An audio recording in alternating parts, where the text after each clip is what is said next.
Assalamualaikum warahmatullahi wabarakatuh. Perkenalkan, saya Tasya Riazeti dari jurusan Pendidikan Guru Sekolah Dasar Universitas Negeri Padang. Pada kesempatan kali ini, saya akan membahas mengenai ekosistem alami, yaitu mengenai pengertian ekosistem alami, ciri-ciri ekosistem alami, jenis-jenis ekosistem alami, serta contoh ekosistem alami. Yang pertama, pengertian ekosistem alami.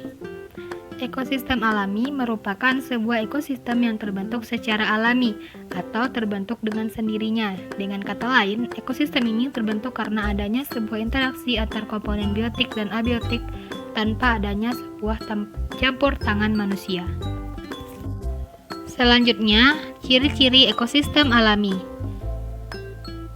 Yang pertama, terdiri dari banyak spesies tanaman dan hewan.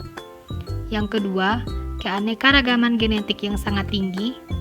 Yang ketiga, sinar matahari merupakan sumber energi dan energi ini mendorong semua biologi. Dan yang keempat, rantai makanan yang panjang dalam ekosistemnya. Selanjutnya, jenis-jenis ekosistem alami. Yang pertama, ekosistem darat adalah sebuah ekosistem yang sebagian besar komponennya berada di dalam daratan. Ekosistem darat ini dipengaruhi oleh sebuah iklim yang menyelimuti daratan tersebut, sehingga masing-masing ekosistem di darat mempunyai ciri khasnya tersendiri. Terdapat beberapa bagian dari ekosistem darat seperti yang terdapat pada gambar. Yang kedua, ada ekosistem air.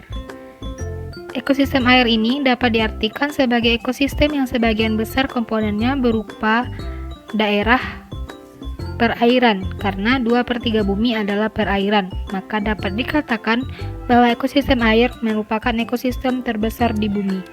Seperti halnya ekosistem darat, ekosistem air ini juga terbagi menjadi beberapa bagian, seperti yang terlihat pada gambar.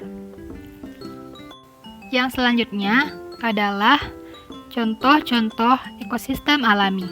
Yang pertama ada ekosistem hutan hujan tropis. Adalah salah satu hutan dengan tingkat keanekaragaman hayati yang tinggi. Hutan ini sifatnya heterogen dan berada di daerah yang mempunyai curah hujan tinggi. Indonesia mempunyai wilayah dengan hutan hujan tropis karena letak Indonesia yang berada di garis khatulistiwa. Ekosistem hujan tropis di Indonesia banyak dihuni oleh jenis flora seperti pepohonan yang berdaun lebat, dan fauna seperti harimau, jenis-jenis burung, badak, dan lainnya. Yang kedua, ada bioma taiga. Adalah salah satu jenis hutan yang berada di wilayah beriklim subtropis dan beriklim dingin. Tumbuh-tumbuhan yang hidup di bioma taiga adalah pohon-pohon dengan daun yang berbentuk seperti jarum. Contohnya, pohon cemara dan pohon elder. Di antara jenis satwa yang mendiami hutan taiga yaitu serigala dan beruang hitam. Yang ketiga, ekosistem hutan gugur, yang merupakan salah satu jenis hutan yang berada di wilayah dengan 4 kali pergantian musim atau yang beriklim subtropis. Ciri khas ekosistem hutan gugur yaitu daun pepohonan di hutan yang berwarna kuning kemerahan dan temperatur udara yang cukup rendah. Beberapa satwa yang tinggal di ekosistem hutan gugur yaitu hamster, beruang, dan satwa-satwa lain yang mempunyai kebiasaan hibernasi. Yang keempat, ekosistem tundra, yang merupakan kebalikan dari ekosistem gurun. Ekosistem yang satu ini hanya berada di wilayah dengan suhu yang sangat rendah, seperti benua Antartika. Musim dingin yang berlangsung di ekosistem tundra hampir selama 9 bulan tanpa adanya cahaya matahari. Jenis tanaman yang berada di wilayah ini seperti lumut, sedangkan hewan yang hidup yaitu beruang kutub, rusa kutub, dan bison. Yang kelima, ada ekosistem gurun. Adalah sebuah daerah berpasir yang terletak di wilayah dengan temperatur udara sangat tinggi. Suhu udara yang sangat panas diperparah dengan minimnya curah hujan yang sangat rendah. Sangat sulit untuk menemukan keberadaan air di gurun. Oleh karena itu, organisme yang berada di ekosistem gurun adalah organisme yang tahan terhadap panas dan tidak membutuhkan banyak air. Contohnya, tumbuhan kaktus. Sedangkan jenis hewannya adalah ular gurun dan juga unta. Yang keenam, ekosistem padang rumput, yang merupakan Ekosistem yang terdiri dari daratan luas dengan tanaman berupa rerumputan. Padang rumput dapat kita lihat di wilayah dengan iklim tropis dan subtropis. Pohon yang tumbuh di ekosistem padang rumput adalah pohon berbatang pendek. Keberadaannya pun tak banyak karena ekosistem ini memang didominasi oleh rumput. Dan yang ketujuh, ada bioma sabana yang hampir mirip seperti ekosistem padang rumput, namun didominasi oleh rumput dan hanya mempunyai sedikit pohon. Perbedaannya yaitu bioma sabana hanya ada di wilayah dengan iklim tropis.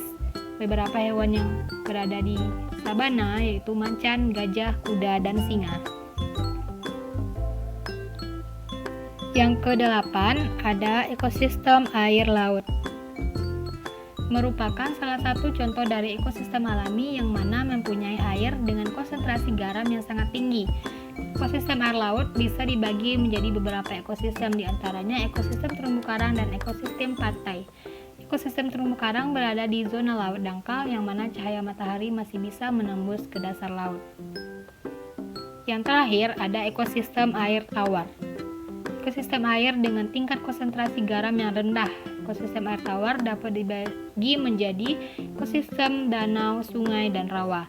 Ekosistem air tawar dihuni oleh ikan-ikan yang hidup di air tawar. Contohnya ikan lele, ikan bandeng, ikan mas, dan jenis-jenis udang air tawar.